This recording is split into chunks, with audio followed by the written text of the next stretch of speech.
श्री सतगुरु अमृतवाणी। नारायण नारायण नारायण। परम उपदेश। देखिए, संसार तो चिंता रूपी अग्नि में धाए धाए जल रहा है।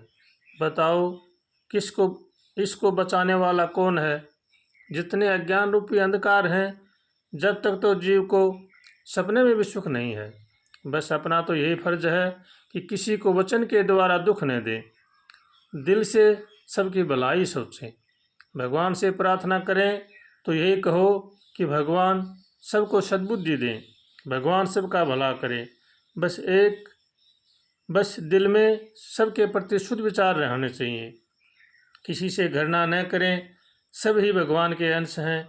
उनके कर्मों की तरफ नज़र न जाने दें, जैसा वह करेंगे वही भोगेंगे। फिर उनकी गंदगी हम अपने भीतर न भरें, यही महान हानि है। किसी से लें तो सद्गुण ही लें। रात दिन अपनी ही सोचें, अपनी ही चिंता करें। दिल में भगवान को एक क्षण भी न भूलें। भगवान को और मौत को हमेशा याद रखें।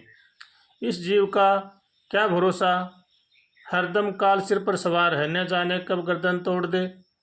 हमें भगवान ने बड़ा ही अच्छा मौका दिया है। समय है, कुछ करना है तो जल्दी करें। काल किसी का इंतजार नहीं करता है। रे मूर्ख मन, अनेकों जन्म धारण कर संसार की गंदी गलियों में सैर किया है। अब तो समझ, उन परम पिता परमात्मा के चरणों का ध्यान लगा, वही नैया पार करने वाले हैं। रात दिन अपनी लगन में मस्त रहना चाहिए। अपने लोक परलोक की चिंता करनी चाहिए कि कहीं कोई अनुचित कार्य न हो जाए। यहाँ कोई किसी का साथी नहीं है, सब अपनी ड्यूटी बजाने के लिए आए हैं। बताओ किसको अपना बनाओगे? यहाँ सब रागिर हैं। किसी से प्रेम करें, अगर इनसे मोह करोगे तो पछताना पड़ेगा। जिस जीव का जैसा संस्कार है वही बनेगा। हमारे बनाने से कोई धनवान सुखी नहीं हो सकता। जिस जीव का जैसा संस्कार है, जिसके कर्म है, इसी तरह से उसका जीवन उसको भोगना पड़ेगा। यहाँ 2 दिन के मेहमान हैं, मालिक बनकर न रहें। जैसे भगवान रखे उसी में खुशी रहना चाहिए। जो महापुरुष इस रास्ते से गुजरे हैं, उनके कहे अनुसार हमारा जीवन बनाना चाहिए। जिस तरह वे कहें उसी के अनुसार अपना जीवन बनाएं। संशय एक महान शत्रु है। देखो, साधन मार्ग में संशय एक महान शत्रु है। यह हमें हरदम परेशान करता रहता है। संशययुक्त मानव संसार में कुछ नहीं कर सकता। रात दिन परेशान है। वेद शास्त्र इतिहास पुराण किसी में भी विश्वास नहीं है। रात दिन अपनी तर्क बुद्धि से जोर लगाता रहता है। ऐसे जीव को एक क्षण भी शांति नहीं मिल सकती। ऐसे मानव के लोक परलोक दोनों बिगड़ जाते हैं। इसलिए इस साधन मार्ग में अगर चलना है तो अपनी बुद्धि को ताक में रखनी पड़ेगी। अपने मन से बुरा भला न विचारें। जैसे सतगुरुदेव भगवान कहें उसी के अनुसार अपना जीवन बनाना चाहिए। दुख सुख की परवाह न करें, ज़्यादा आगे पीछे की न सोचें, ज़्यादा हानि लाभ दुख सुख की न सोचें।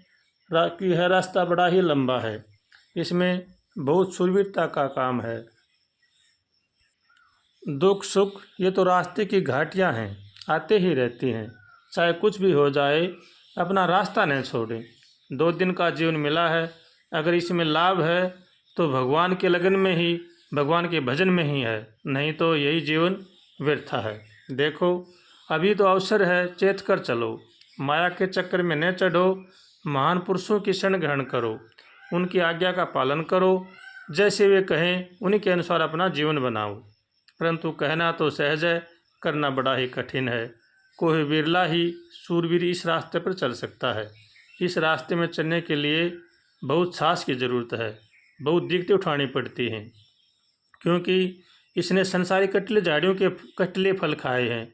इन विषैले फलों में ही आनंद समझ रखा है। इधर तो यह चलना ही नहीं चाहता है। इसलिए जरा सचेत होकर कमर कसकर चलना चाहिए। मन में ज़्यादा संसारी मनोरथों का पुल न बनाएं। धैर्य साहस से अपना साधन पथ पर चलते रहें। दिल में संसारी विषय विकारों के विचार न आने दें। भगवान से रोज़ प्रार्थना करें, हे भगवान हमें सद्बुद्धि दो, सद्विचार दो, ताकि हम भवसागर से पार हो सकें। ऐसे भगवान से रोज़ प्रार्थना करनी चाहिए। रोज़ प्रार्थना करने से भगवान बड़े दयालु हैं, हमारी प्रार्थना जरूर ही सुनेंगे। श्री सतगुरु वचनामृत। नारायण नारायण नारायण।